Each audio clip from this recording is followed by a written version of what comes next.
जुआवा खेले पापा गेलो गुरु बाबा जुआवे में आइलो जुआवा खेले पापा गेलो गुरु बाबा जुआवे में आइलो अरे आज भर बाजा ले ले बिस्तर के डाले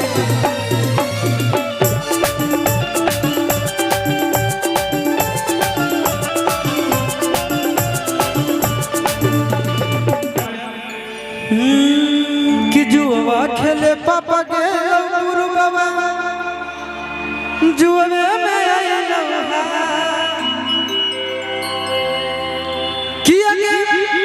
कि अरे आज भर मजा ले ले बिस्तर के काले करतो रजिस्टर भाता।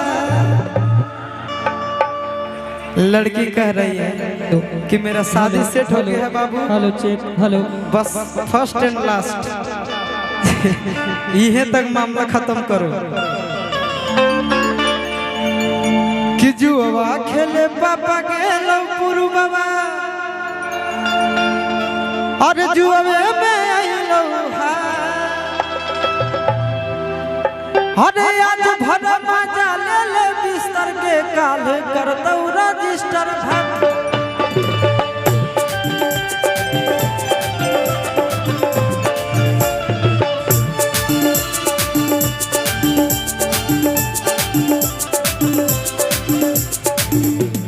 जुआवा खेले पापा गेलो गुरु बाबा जुआवे में आइलो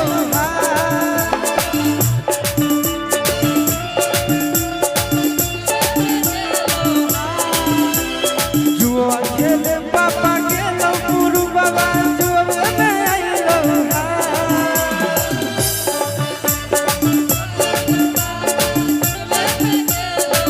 अरे आज भर बाजा ले ले बिस्तर के डाले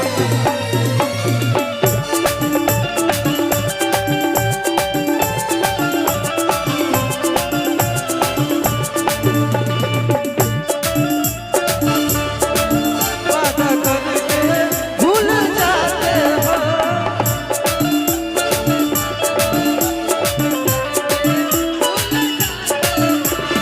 रोज रोज तुम सनम ऐसे करोगे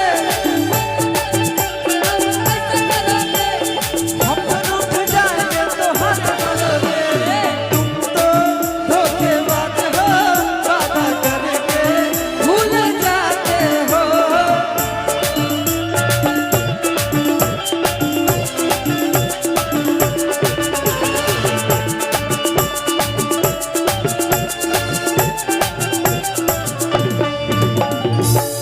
तब लड़का क्या कह रहा है अगर धन के लोभी रहो तोर पापा अगर धन के लोभी रहो तोर पापा आइयो ना मन में खाया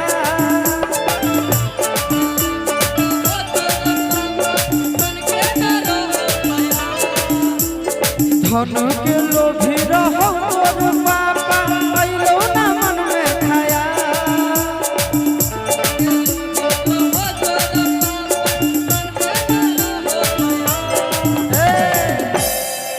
बड़ा प्यारा लाइन है यहाँ पे इसीलिए बंद करवा दिया कि अगे अब मजा ले तोर सिस्टर से करबो रजिस्टर पर्सनल में।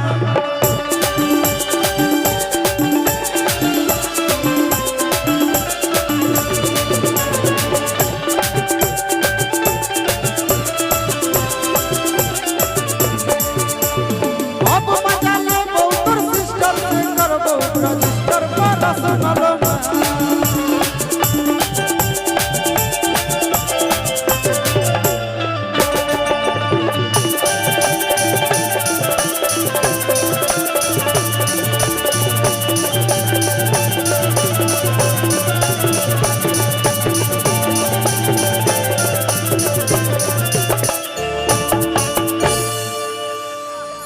अभी हाल ही में एगो